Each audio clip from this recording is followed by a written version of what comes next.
This video will introduce you to sketching with splines in SolidWorks. Splines are smooth curves, free of any bumps or hollows, and the curvature constantly changes along the curve. There are two main types of splines in SolidWorks. One is the standard spline, which you see here on the left, which has points along its curve. And the other is called the style spline, which you see here on the right. And the style spline doesn't have any points on the curves except the ones at the start and the end, and it's controlled instead by control vertices and a control polygon. So here are some of the things we're going to look at in this video. We look at some important spline system options which will make it easier for you to control your splines in the graphics area. We'll look at the different parts or elements of a spline. We'll look at briefly at splines and curvature, and then we'll look in particular at the spline and the style spline. We'll also look at a fit spline, which is used to convert regular lines and arcs into a spline. You'll find the splines on the sketch toolbar. The reason we use splines is that these are required for products where you have smooth flowing surfaces, like you see here on the ladle and the watering can and the door handle and on the car bodies. Splines are the basis of creating smooth surfaces. If you right click on a spline in the graphics area, you get a whole range of options such as you see here from the right mouse button menu. The curvature of a spline is inversely related to the radius. So the larger the curvature, the smaller the radius. And you can see the curvature of a spline easier if you show what's called the curvature comb. And this here is the curvature comb of this particular spline. And the goal here is to get the comb as smooth as possible. So the spline curvature is constantly changing. So each point in a spline can have a different radius, and the curve is constantly interpolating the shape between the points. So for free-form organic shapes, we need to use splines. Now there are some system options that you should check that they are turned on. Enable spline tangency and curvature handles. So these are your handles here, and you should make sure that those are turned on. You can turn on the control polygon, which you see here in the dashed line here. So if you'd like the control polygon to be turned on constantly, then tick that box there. It's probably not ticked by default. Show spline control polygon by default. Also, if you wish, you can tick this box here to show the curvature comb bounding curve. That's this curve here around the outside of the curvature comb. Display arc center points in part assembly sketches. That should be ticked so you can see your points. But these ones here may not be ticked. So just check that they're ticked, and then you'll have your splines display as shown. By default, the curvature comb is yellow, and this can be difficult to see on a white background. To change the color of the curvature comb, you need to go to System Options, Colors, Temporary Graphics, Shaded, and select Edit. So here it is. If you go to Colors, select Temporary Graphics Shaded, and I've changed the color here from yellow to a dark green, so that's going to be easier to see on a white background, and click OK. So Temporary Graphics Shaded, and click Edit to change the color. There are lots of ways to control a conventional spline. The conventional spline has handles at the endpoints and at any points throughout the curve. So if we look a bit closer at a conventional spline, you'll see it has spline handles and points along a curve. And it also can have a control polygon which you can display. And each of these handles have a diamond manipulator, and that controls the direction of the handle at that particular point.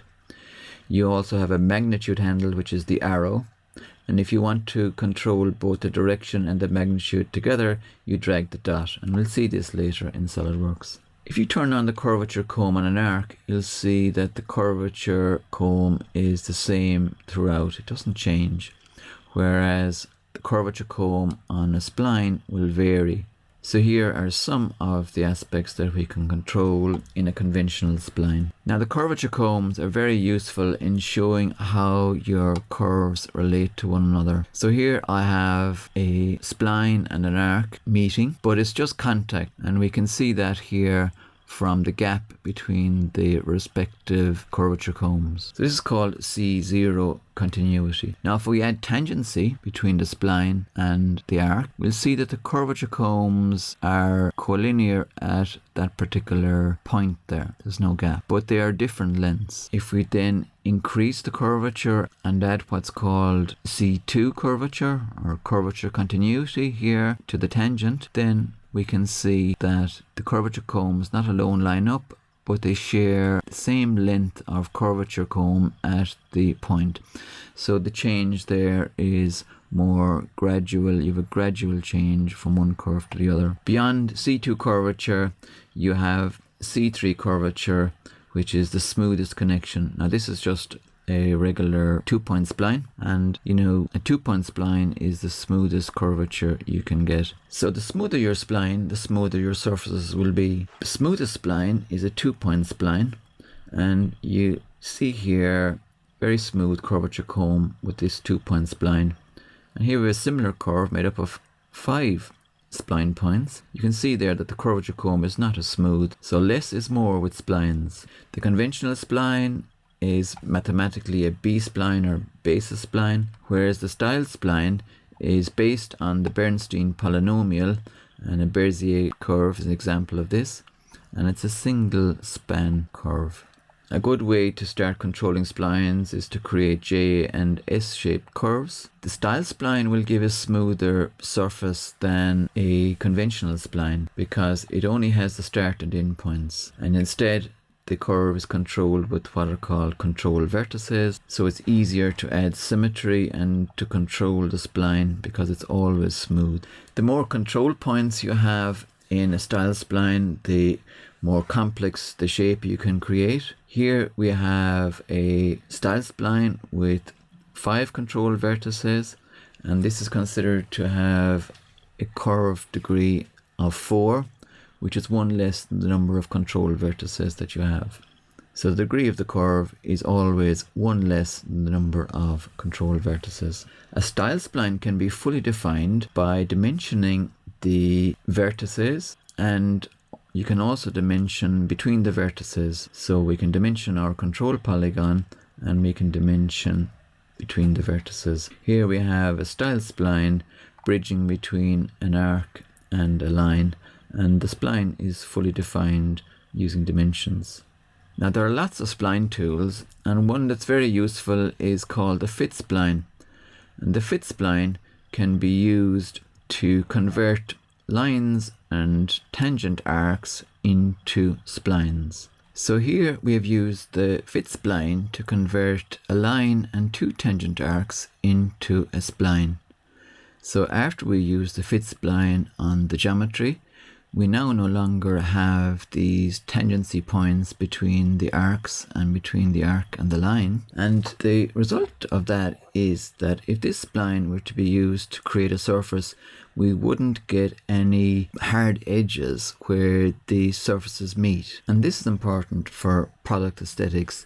Very often we want to avoid having these hard edges, and it will affect the way the light would fall on a product. So aesthetics is important for consumer products, and that's why oftentimes in consumer products splines are used as opposed to lines and arcs. We'll go on now and we'll look at some aspects of splines in SolidWorks. So here we are in SolidWorks, and let's go and select our spline tool. So in the spline drop down here, you have spline and style spline, and these are the two we're going to look at today. There is also an option to create a spline on a surface, but we'll look at that in a future video. So let's open a sketch here on the front plane, and let's go up and click on spline. So here's our regular conventional B-spline, and if I just draw 2 points like that, and if I double click on it to exit the spline, or if I press escape to cancel and click off it, it looks like a line. But this is a spline, and we can see this if we hover over it. You see the symbol here on the cursor is a spline, and you'll also notice that it's got 2 handles. So if I drag the diamond I can change the angle or the degree of the spline there like that. If I drag the arrow, I can change the influence of that handle or the magnitude of the handle. And if I drag the dot, I can control magnitude and direction at the same time. So here's our spline, and these are our handles, and we can dramatically change the curvature of this spline. And to show this, if I right click on the spline, I can show the curvature combs. So this is where it crosses over, and when you show the curvature combs, you can change the density here of the comb, and you can also change the scale of it. So there's our curvature comb. As we showed you earlier in the PowerPoint, we can control our splines in here in system options. First of all, under sketch, so we have turned on the show spline control polygon by default, is ticked on, and we've also enabled the spline tangency and curvature handles, and also the show curvature comb bounding box. So all of those are turned on. And if we go to colors, and if you go here to temporary graphics shaded and click on edit, this controls the color of our curvature comb. So it's temporary graphics shaded. It's not obvious, but that's where that's controlled, and I've changed that to green as I showed you earlier. So that's all our system option settings that relate to splines. So you got a lot of options here. When you right click on a spline, you could insert another spline point. So if I click on that, and I click, and each time I put in a spline point, SolidWorks is creating a new point there with a handle on it. If I move these points around, you can see that it's going from concave to convex, and it changes over here. And if you wanted to see where these inflection points are, you could select this option here, show inflection points, and now it shows you where these inflection points are. So we can add in a point, and you can also delete a point by clicking on it and select delete, and you can delete a point out of the curve. So now we're back to a 2-point spline, and this is the smoothest spline that you can have. You know, you can go from concave to convex, or back to having all the curvature on the one side. This is our control polygon, and that's a very nice way to control a more complicated spline. So let's put in another spline point again. Now I never use these handles here. Okay, you got a spline handle here, and we can dramatically change the curve. I tend not to use that at all, and instead using the control polygon there and drag that, it's easier to control. Now you have an option here to relax the spline, and that will then allow you to move this point along the curve if you want, without unduly affecting the spline. But dragging the control polygon can control the spline there like that. The style spline then, on the other hand, and you've got a number of options here. We'll just go with the Bezier spline type. So as I click, it puts in control vertices, and as I keep adding these control vertices, it doesn't actually add points. So if you look here at this style spline, we've got a 6-degree Bezier curve here, and if I reduce the curve degree to 5, you will then see that we've got 6 control vertices, and now we have 4 control vertices. So to control the curvature here, we move the control vertices around, but no matter how we move these around, and these can be dimensioned, the curve is always smooth. And again, you can right click on this and show curvature combs to get an idea of the smoothness. So moving these control vertices will control the curve. You can pretty much follow any shape. So this is a single span curve. You only have points on the end, and we have all these control vertices. If you need to put in an additional control vertex, you can right click and go insert control vertex, and you can put in a control vertex wherever you wish, and now we have more control in this region here, and so on. This is our conventional B-spline, and here is a style spline. Now the best way to get an understanding of splines is to have a shape to follow. So I'm going to switch over here to a new part file, and what I've drawn here is a reference sketch. It's just a construction circle of diameter 100, and what I'm going to do here is I'm going to create a new sketch also on the front plane, and I'm going to insert a sketch picture that we're going to trace around.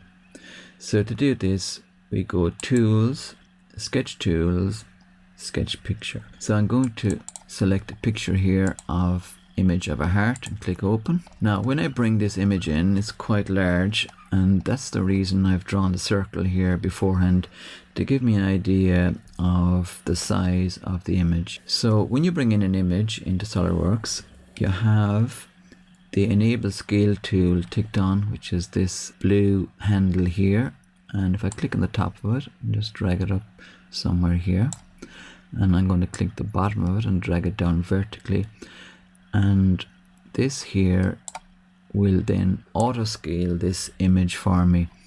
So it's telling me that the current size of the image is 795 or thereabouts, and I roughly want this to be 100 millimeters. So let's make that 100 millimeters.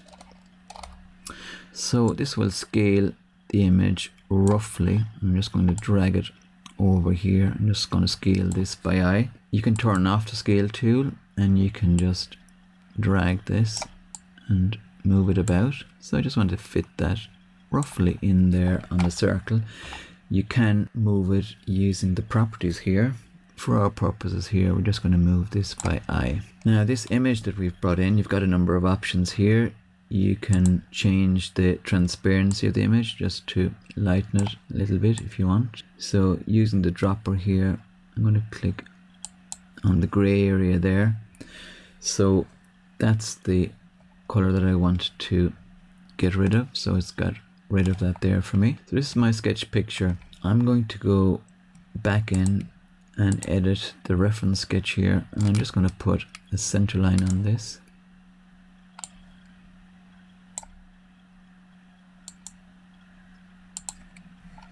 So there's our sketch picture that we're going to use as a reference, and we've got our reference sketch in the background. So on the front plane, let's open a third sketch. So we've opened a third sketch. Let's just hide the reference sketch, and here is our sketch picture that we want to trace around. Actually, I'm going to show that again. So let's use our Spline tool here.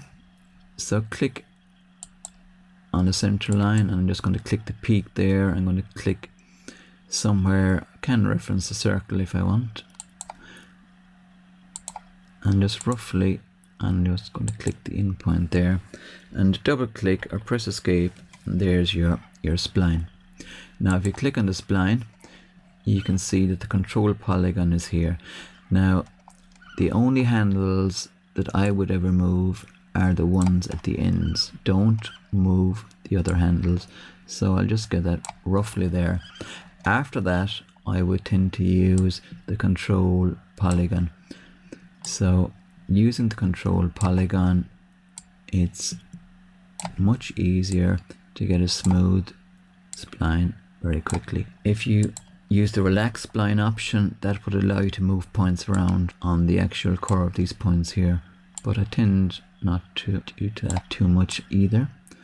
So here is our spline. If you want to, you can show the curvature comb on it, and you can see it's going from convex to concave at this point here. Again, you can control the scale of that if you wish.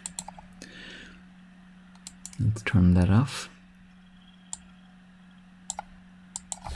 So the best advice I can give you for manipulating a regular spline is to use the control polygon and just the handles at the end, and after that you can pretty much follow whatever curve you need to. Now if you need to put in more points, you can do so. Now normally I would just mirror that over and I would have the other side, and to do that you would just put in our mirror line here, construction geometry, and then mirror entities.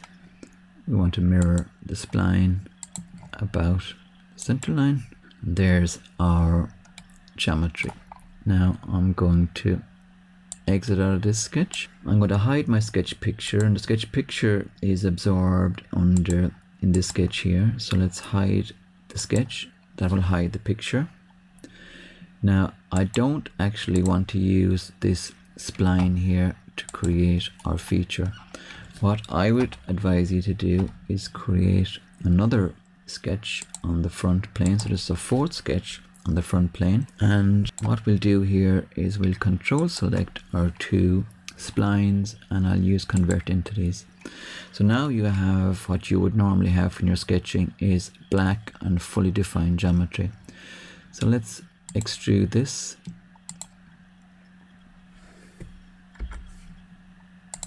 Let's give it a color.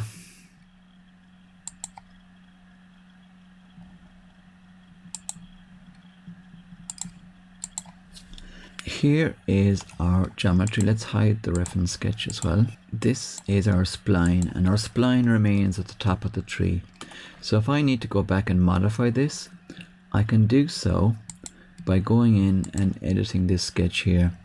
So supposing I decide to dramatically change this here or do something with it like that, change the left hand side, the right hand side changes because it's mirrored. And of course our convert to entity sketch follows it, and so you now have the best of both worlds. You're using fully defined geometry for your features, but driving all this you have the spline. So let's go back to our spline, and maybe I'll just undo that. So Control Z to go back and just leave it the way it was. So you can hide your spline sketch there. So here we are once again with the same reference sketch and the sketch picture that we had with the regular spline.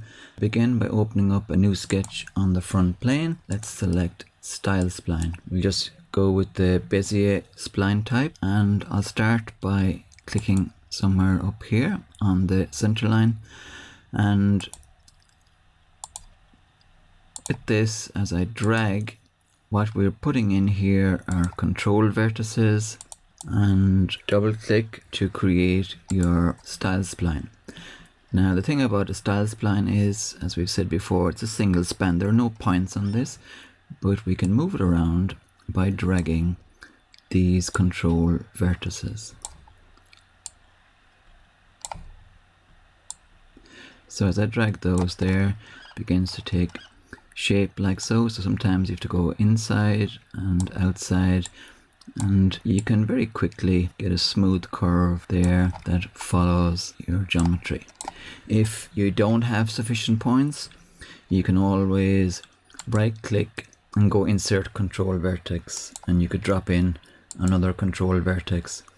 So when I drop in that there, you can see the curve distorts. As you've got more influence because you've got another point there, I'm going to right click and delete that point out again. So in that way you can control your curve. So there's your style spline. I'm going to show the curvature combs, and it's very smooth curvature comb, and here we have the transition from convex to concave. Let's turn off curvature combs. So as before, then we can mirror this over.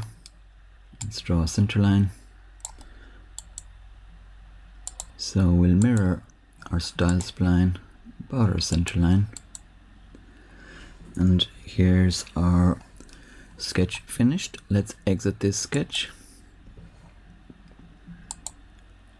So if you two slow clicks, this is your style spline. It's not a requirement to name these features, but doing so you can see what's happening. So the sketch picture is there. So we can hide our sketch picture by clicking on the eye there. You can hide your reference geometry. So as before, I won't use the style spline to create the feature. What I'll do is create another sketch on the front plane, and I will use convert entities. So let's control select the two splines, go convert entities. So now, as before, we have a fully defined sketch, and let's extrude this 3 millimeters and click OK. If If you want to give this a color, right click and select appearances.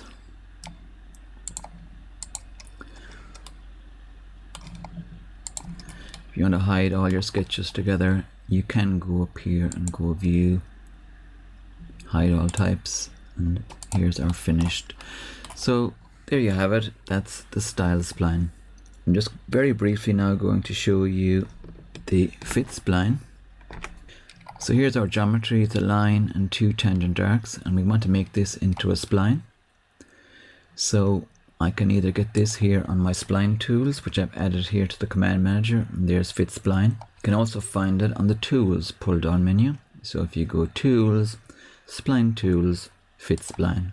I'm going to select geometry here, and as I selected, if closed spline is ticked, it may run around.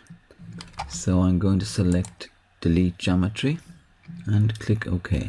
So here is our spline. So now we don't have any tangents on it. It is a generic spline. If you hover over there, you can see that it's a spline, and we no longer have our tangent points, but we have a smooth transition now between our arcs. So that's fit spline. So hopefully you learned quite a bit about splines in this video. Thanks for watching.